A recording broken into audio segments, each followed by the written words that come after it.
The Adventure of the Bruce Partington Plans, Part 2. The house of the famous official was a fine villa with green lawns, stretching down to the Thames. As we reached it the fog was lifting, and a thin, watery sunshine was breaking through. A butler answered our ring. "Sir James, sir?" said he, with a solemn face. "Sir James died this morning." "Good heavens!" cried Holmes in amazement. "How did he die?" "Perhaps you would care to step in, sir, and see his brother, Colonel Valentine?" "Yes, we had best do so." We were ushered into a dim-lit drawing-room, where an instant later we were joined by a very tall, handsome, light-bearded man of 50, the younger brother of the dead scientist. His wild eyes, stained cheeks, and unkempt hair all spoke of the sudden blow which had fallen upon the household. He was hardly articulate as he spoke of it. "It was this horrible scandal," said he. "My brother Sir James was a man of very sensitive honour, and he could not survive such an affair. It broke his heart. He was always so proud of the efficiency of his department, and this was a crushing blow. We had hoped that he might have given us some indications which would have helped us to clear up the matter. I assure you that it was all a mystery to him, as it is to you, and to all of us. He had already put all his knowledge at the disposal of the police. Naturally, he had no doubt that Cadogan West was guilty, but all the rest was inconceivable." "You cannot throw any new light upon the affair?" "I know nothing myself save what I have read or heard. I have no desire to be discourteous, but you can understand, Mr. Holmes, that we are much disturbed at present, and I must ask you to hasten this interview to an end." "This is indeed an unexpected development," said my friend when we had regained the cab. "I wonder if the death was natural, or whether the poor old fellow killed himself. If the latter, may it be taken as some sign of self-reproach for duty neglected? We must leave that question to the future. Now we shall turn to the Cadogan Wests." A small but well-kept house in the outskirts of the town sheltered the bereaved mother. The old lady was too dazed with grief to be of any use to us, but at her side was a white-faced young lady, who introduced herself as Miss Violet Westbury, the fiancée of the dead man, and the last to see him upon the fatal night. "I cannot explain it, Mr. Holmes," she said. "I have not shut an eye since the tragedy, thinking, night and day, what the true meaning of it can be. Arthur was the most single-minded, chivalrous, patriotic man upon earth. He would have cut his right hand off before he would sell a state secret confined to his keeping. It is absurd, impossible, preposterous to anyone who knew him." "But the facts, Miss Westbury?" Yes, I admit I cannot explain them." "Was he in any want of money?" "No, his needs were very simple, and his salary ample. He had saved a few hundreds, and we were to marry at the New Year." "No signs of any mental excitement? Come, Miss Westbury, be absolutely frank with us." The quick eye of my companion had noted some change in her manner. She coloured and hesitated. "Yes," she said at last. "I had a feeling that there was something on his mind." "For long?" "Only for the last week or so. He was thoughtful and worried. Once I pressed him about it. He admitted that there was something, and that it was concerned with his official life. 'It is too serious for me to speak about, even to you,' said he. I could get nothing more." Holmes looked grave. "Go on, Miss Westbury. Even if it seems to tell against him, go on. We cannot say what it may lead to." "Indeed, I have nothing more to tell. Once or twice it seemed to me that he was on the point of telling me something. He spoke one evening of the importance of the secret, and I have some recollection that he said that no doubt foreign spies would pay a great deal to have it." My friend's face grew graver still. "Anything else?" "He said that we were slack about such matters, that it would be easy for a traitor to get the plans." "Was it only recently that he made such remarks?" "Yes, quite recently." "Now tell us of that last evening." The fog was so thick that a cab was useless. We walked, and our way took us close to the office. Suddenly he darted away into the fog. without a word?" "He gave an exclamation, that was all. I waited, but he never returned. Then I walked home. Next morning, after the office opened, they came to inquire. About 12 o'clock we heard the terrible news. Oh, Mr. Holmes, if you could only save his honour! It was so much to him." Holmes shook his head sadly. "Come, Watson," said he, "our ways lie elsewhere. Our next station must be the office from which the papers were taken. It was black enough before against this young man, but our inquiries make it blacker," he remarked as the cab lumbered off. "His coming marriage gives a motive for the crime. He naturally wanted money. The idea was in his head, since he spoke about it. He nearly made the girl an accomplice in the treason by telling her his plans. It is all very bad." "But surely, Holmes, character goes for something. Then again, why should he leave the girl in the street and dart away to commit a felony?" "Exactly. There are certain objections, but it is a formidable case which they have to meet." Mr. Sydney Johnson, the senior clerk, met us at the office, and received us with that respect which my companion's card always commanded. He was a thin, gruff, bespectacled man of middle age, his cheeks haggard, and his hands twitching from the nervous strain to which he had been subjected. "It is bad, Holmes, very bad. Have you heard of the death of the chief?" "We have just come from his house." "The place is disorganized. The chief dead, Cadogan West dead, our papers stolen. And yet, when we closed our door on Monday evening, we were as efficient an office as any in the government service. Good God, it's dreadful to think of. That West, of all men, should have done such a thing." "You are sure of his guilt, then?" "I can see no other way out of it, and yet I would have trusted him as I trust myself." "At what hour was the office closed on Monday?" "At 5. "Did you close it?" "I am always the last man out." "Where were the plans?" "In that safe. I put them there myself." "Is there no watchman to the building?" "There is, but he has other departments to look after as well. He is an old soldier, and a most trustworthy man. He saw nothing that evening. Of course, the fog was very thick." "Suppose that Cadogan West wished to make his way into the building after hours, he would need 3 keys, would he not, before he could reach the papers?" "Yes, he would. The key of the outer door, the key of the office, and the key of the safe." "Only Sir James Walter and you had those keys?" "I had no keys of the doors, only of the safe." "Was Sir James a man who was orderly in his habits?"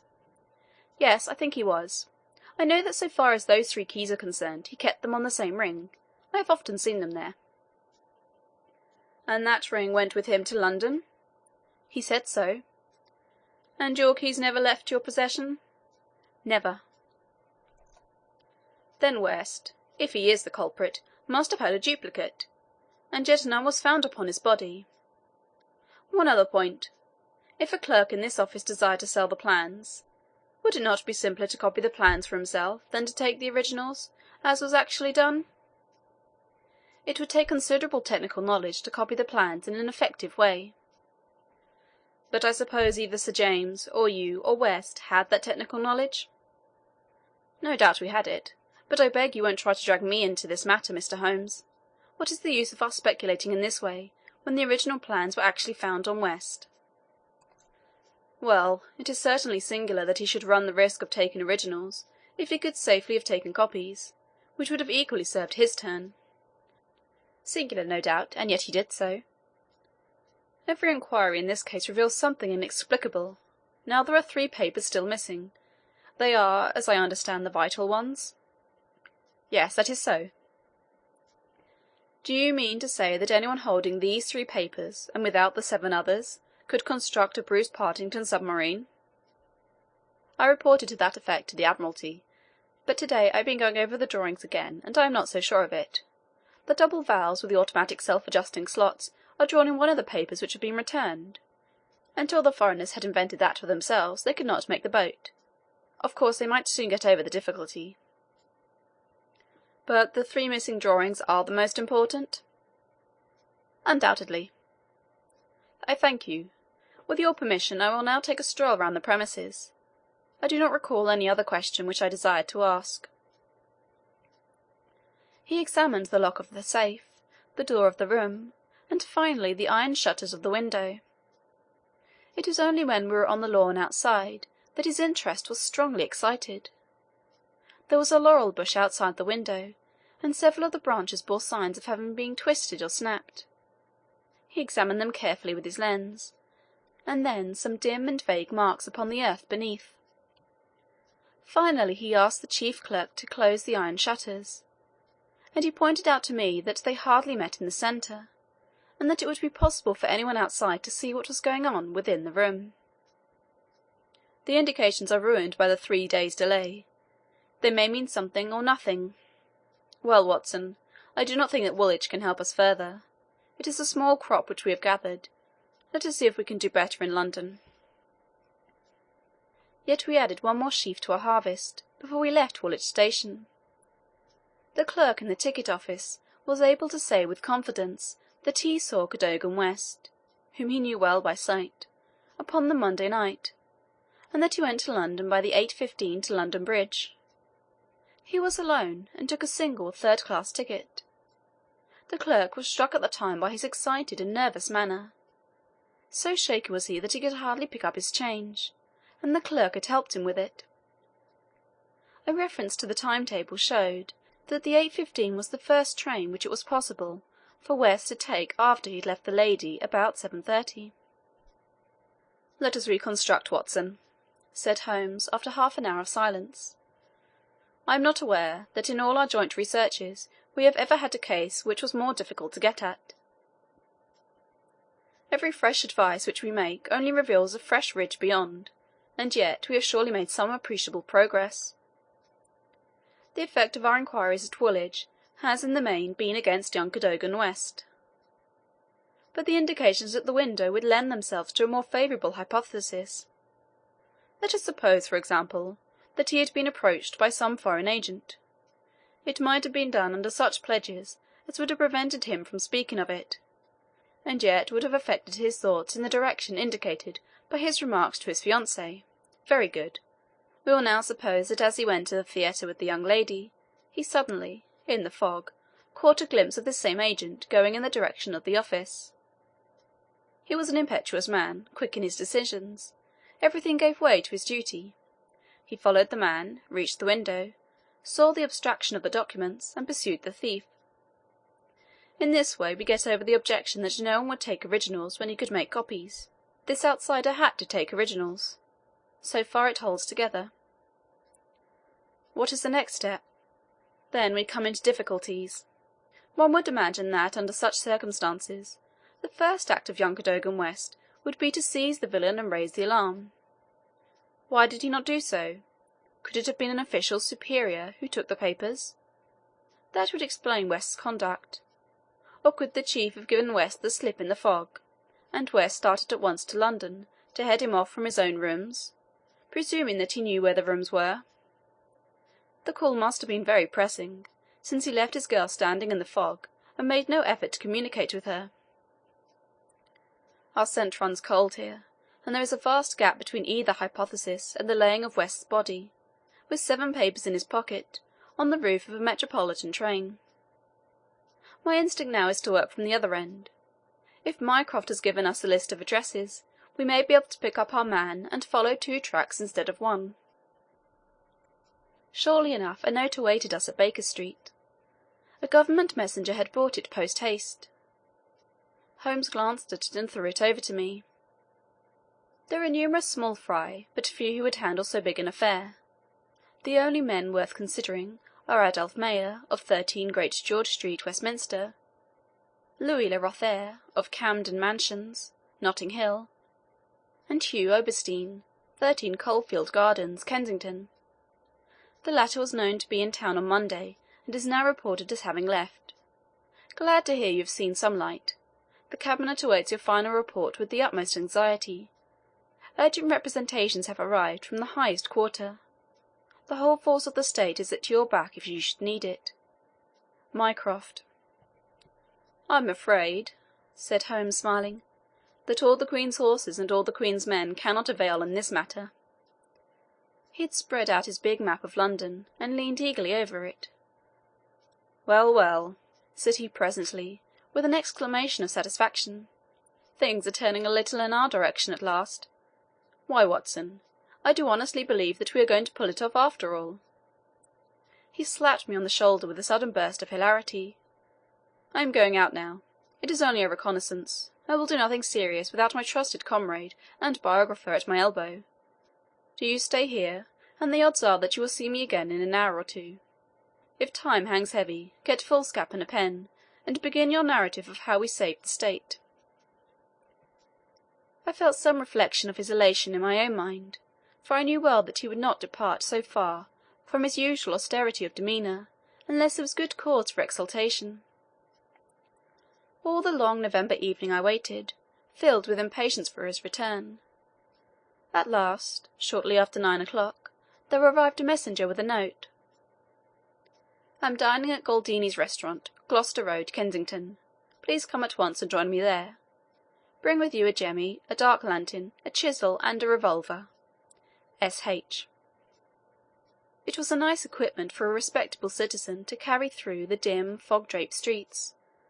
I stowed them all discreetly away in my overcoat, and drove straight to the address given. There sat my friend at a little round table near the door of the garish Italian restaurant. "Have you had something to eat? Then join me in a coffee and caracao. Try one of the proprietor's cigars. They are less poisonous than one would expect. Have you the tools?" "They are here in my overcoat." "Excellent. Let me give you a short sketch of what I have done, with some indication of what we are about to do. Now it must be evident to you, Watson, that this young man's body was placed on the roof of the train. That was clear from the instant that I determined the fact that it was from the roof and not from the carriage that he had fallen. Could it not have been dropped from a bridge? I should say it was impossible. If you examine the roofs you will find that they are slightly rounded, and there is no railing round them. Therefore we can say for certainty that young Cadogan West was placed on it. How could he be placed there? That was the question which we had to answer. There is only one possible way. You are aware that the underground runs clear of tunnels at some points in the West End. I had a vague memory that as I had travelled by it I have occasionally seen windows just above my head. Now suppose that a train halted under such a window, would there be any difficulty in laying a body upon the roof? It seems most improbable. We must fall back upon the old axiom, that when all other contingencies fail, whatever remains, however improbable, must be the truth. Here all other contingencies have failed. When I found that the leading international agent, who had just left London, lived in a row of houses which abutted upon the Underground, I was so pleased that you were a little astonished at my sudden frivolity. Oh, that was it, was it? Yes, that it was. Mr. Hugo Oberstein, of 13 Caulfield Gardens, had become my objective. I began my operations at Gloucester Road Station, where a very helpful official walked with me along the track, and allowed me to satisfy myself not only that the black stair windows of Caulfield Gardens open on the line, but the even more essential fact that, owing to the intersection of one of the largest railways, the underground trains are frequently held motionless for some minutes at that very spot. Splendid, Holmes, you have got it. So far, Watson. We advance, but the goal is afar. Well, having seen the back of Caulfield Gardens, I visited the front, and satisfied myself that the bird was indeed flown. It is a considerable house, unfurnished, so far as I could judge, in the upper rooms. Oberstein lived there with a single valet, who was probably a confederate entirely in his confidence. We must bear in mind that Oberstein has gone to the Continent to dispose of his beauty, but not with any idea of flight, for he had no reason to fear a warrant, and the idea of an amateur domiciliary visit would certainly never occur to him. Yet that is precisely what we are about to make. Could we not get a warrant and legalise it? Hardly on the evidence. What can we hope to do? We cannot tell what correspondence may be there. I don't like it, Holmes. My dear fellow, you shall keep watch in the street. I'll do the criminal part. It's not a time to stick at trifles. Think of my cross note, of the Admiralty, the Cabinet, the exalted person who waits for news. We are bound to go. My answer was to rise from the table. "You are right, Holmes. We are bound to go." He sprung up and shook me by the hand. "I knew you would not shrink at the last," said he. And for a moment I saw something in his eyes which was nearer to tenderness than I had ever seen. The next instant he was his masterful, practical self once more. "It is nearly half a mile, but there is no hurry. Let us walk," said he. "Don't drop the instruments, I beg. Your arrest as a suspicious character would be a most unfortunate complication." Coalfield Gardens was one of those lines of flat-faced, pillared, and porticoed houses which are so prominent a product in the middle Victorian epoch in the West End of London. Next door there appeared to be a children's party, for the merry buzz of young voices and the clatter of a piano resounded through the night. The fog still hung about, and screened us with its friendly shade. Holmes had lit his lantern and flashed it upon the massive door. "This is a serious proposition," said he. "It is certainly bolted as well as locked. We would do better in the area. There is an excellent archway down yonder in case a too zealous policeman should intrude. Give me a hand, Watson, and I'll do the same for you." A moment later we were both in the area. Hardly had we reached the dark shadows before the step of the policeman was heard in the fog above. As its soft rhythm died away, Holmes set to work upon the lower door. I saw him stoop and strain until, with a sharp crash, it flew open. We sprang through into the dark passage, closing the area door behind us. Holmes led the way up the curving, uncarpeted stair. His little fan of yellow light shone upon a low window. "Here we are, Watson. This must be the one." He threw it open, and as he did so there was a low, harsh murmur, growing steadily into a loud roar as a train dashed past us in the darkness. Holmes swept his light along the window-sill. It was thickly coated with soot from the passing engines, but the black surface was blurred and rubbed in places. "You can see where they rested the body. Halloa, Watson, what is this? There could be no doubt that this is a blood mark." He was pointing to a faint discoloration along the woodwork of the window. "Here it is on the stone of the stair also. The demonstration is complete. Let us stay here until a train stops." We had not long to wait. The very next train roared from the tunnel as before, but slowed in the open, and then, with a creaking of brakes, pulled up immediately beneath us. It was not 4 feet from the window ledge to the roof of the carriage. Holmes softly closed the window. "So far we are justified," said he. "What do you think of it, Watson?" "A masterpiece. You have never risen to a greater height." "I cannot agree with you there. From the moment that I conceived the idea of the body being upon the roof, which surely was not a very abstruse one, all the rest was inevitable. If it were not for the grave interests involved, the affair up to this point would be insignificant. Our difficulties are still before us, but perhaps we may find something here which may help us." We had ascended the kitchen stair and entered the suite of rooms upon the first floor. One was a dining room, severely furnished and containing nothing of interest. A second was a bedroom, which also drew blank. The remaining room appeared more promising, and my companion settled down to a systematic examination. It was littered with books and papers, and was evidently used as a study. Swiftly and methodically Holmes turned over the contents of drawer after drawer and cupboard after cupboard, but no gleam of success came to brighten his austere face. At the end of an hour he was no further than when he had started. "The cunning dog has covered his tracks," said he. "He has left nothing to incriminate him. His dangerous correspondence has been destroyed or removed. This is our last chance." It was a small tin cash-box which stood upon the writing-desk. Holmes pried it open with his chisel. Several rolls of paper were within, covered with figures and calculations, without any note to show to what they referred. The recurring words, water pressure, and pressure to the square inch, suggested some possible relation to a submarine. Holmes tossed them all impatiently aside. There only remained an envelope with some small newspaper slips inside it. He shook them out onto the table, and at once I saw by his eager face that his hopes had been raised. "What's this, Watson, eh? What's this? Record of a series of messages in the advertisements of a paper? Daily Telegraph agony column by the print and paper. Right-hand top corner of a page. No date. But messages arrange themselves. This must be the first. Hope to hear sooner. Terms agreed to. Write fully to address given on card. Piero. Next comes... Too complex for description. Must have full report. Stuff awaits you when goods delivered. Piero. Then comes... Matter presses. Must withdraw offer unless contract completed. Make appointment by letter. Will confirm by advertisement. Piero. Finally... Monday after 9. 2 taps. Only ourselves.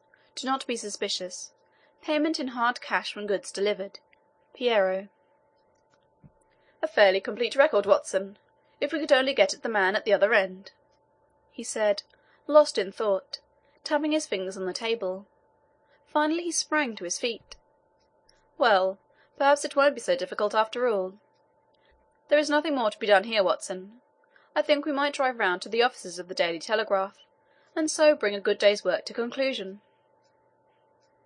Mycroft, Holmes and Lestrade had come round by appointment after breakfast next day, and Sherlock Holmes had recounted to them our proceedings of the day before. The professional shook his head over our confessed burglary. "We can't do these things in the force, Mr. Holmes," said he. "No wonder you get results that are beyond us. But some of these days you'll go too far, and you'll find yourself and your friend in trouble. For England, home and beauty, eh, Watson? Martyrs on the altar of our country. But what do you think of it, Mycroft?" "Excellent, Sherlock. Admirable. But what use will you make of it?" Holmes picked up the Daily Telegraph, which lay on the table. "Have you seen Piero's advertisement today?" "What, another one?" "Yes, here it is. Tonight, same hour, same place. 2 taps. Most vitally important. Your own safety at stake. Piero." "By George!" cried Lestrade. "If he answers that, we've got him." "That was my idea when I put it in. I think if you could both make it convenient to come with us, about 8 o'clock, to Coalfield Gardens, we might possibly get a little nearer to a solution." One of the most remarkable characteristics of Sherlock Holmes was his power of throwing his brain out of action and switching all his thoughts on to lighter things whenever he had convinced himself that he could no longer work to advantage. I remember that day, the whole of that memorable day, he lost himself in a monograph which he had undertaken upon the polyphonic motes of Lassus. For my own part, I had none of this power of detachment, and the day, in consequence, appeared interminable. The great national importance of the issue, the sense in high quarters, the direct nature of the experiment which we were trying, all combined to work upon my nerve. It was a relief to me when at last, after a light dinner, we set out upon our expedition. Lestrade and Mycroft met us by appointment at the outside of Gloucester Road Station. The area door of Oberstein's house had been left open the night before, and it was necessary for me, as Mycroft Holmes absolutely and indignantly declined to climb the railings, to pass in and open the hall door. By 9 o'clock we were all seated in the study, waiting patiently for our man. An hour passed, and yet another. When 11 struck, the measured beat of the great church clock seemed to sound the dirge of our hopes. Lestrade and Mycroft were fidgeting in their seats, and looking twice a minute at their watches. Holmes sat silent and composed, his eyelids half shut, but every sense on alert. He raised his head with a sudden jerk. "He is coming," said he. There had been a furtive step past the door. Now it returned. We heard a shuffling sound outside, and then 2 sharp taps with the knocker.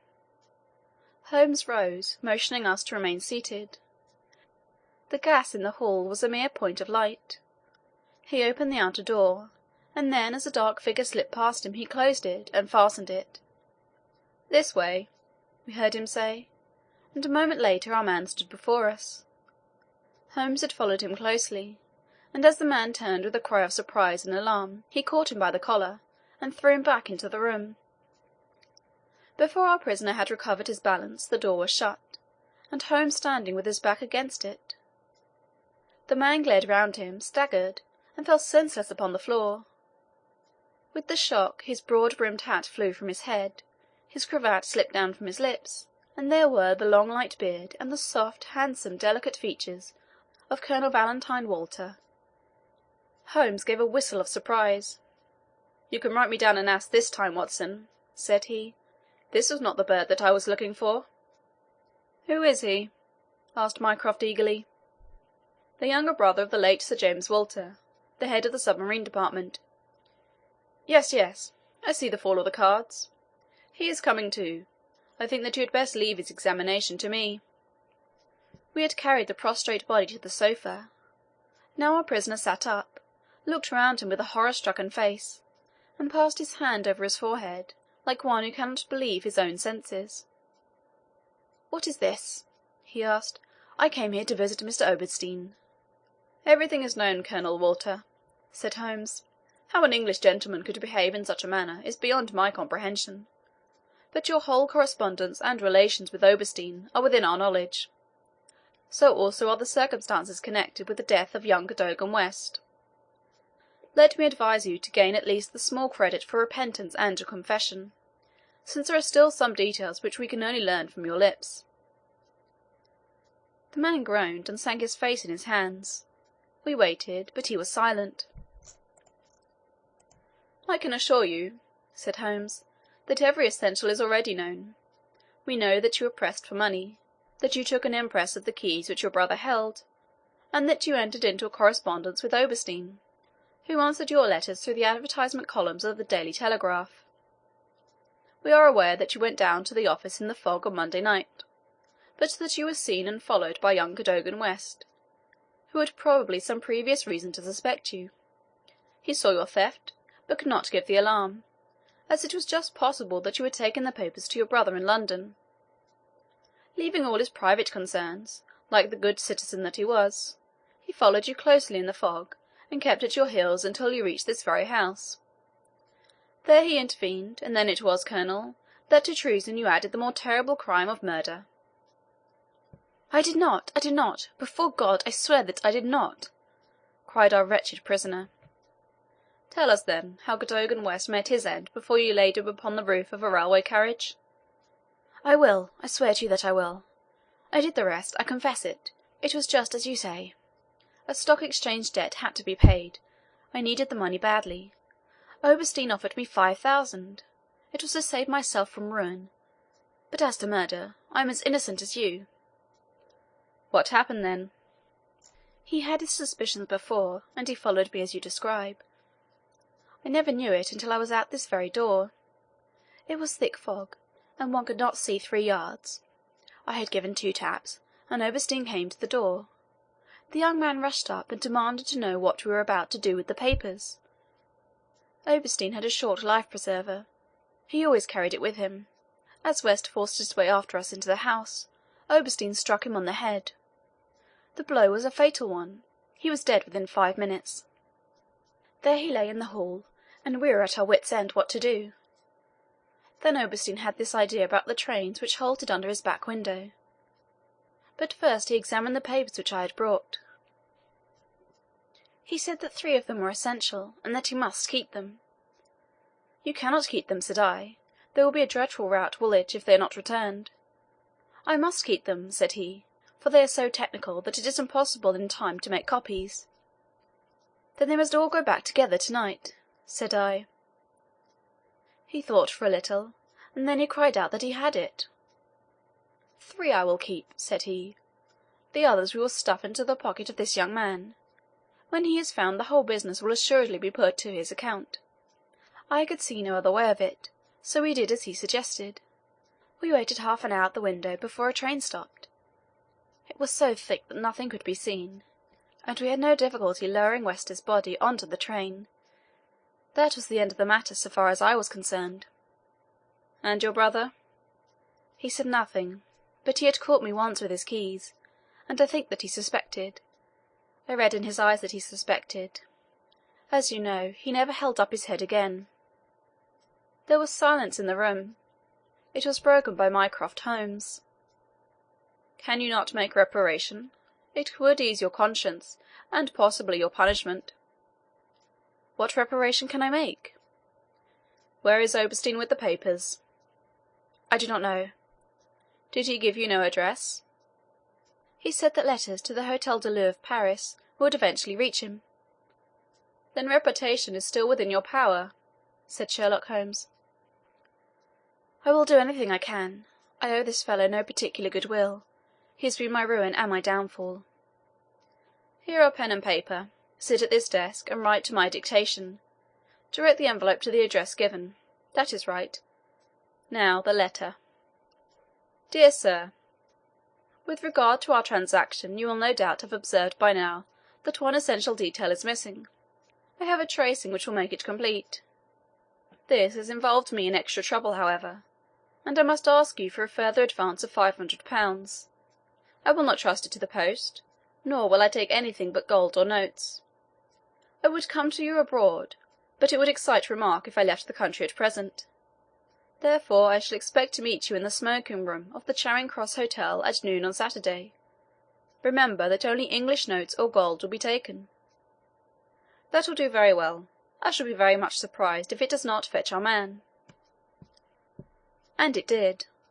It is a matter of history, that secret history of a nation which is often so much more intimate and interesting than its public chronicles, that Oberstein, eager to complete the coup of his lifetime, came to the Louvre and was safely engulfed for 15 years in a British prison. In his trunk were found the invaluable Bruce Partington plans, which he had put up for auction in all the naval centres of Europe.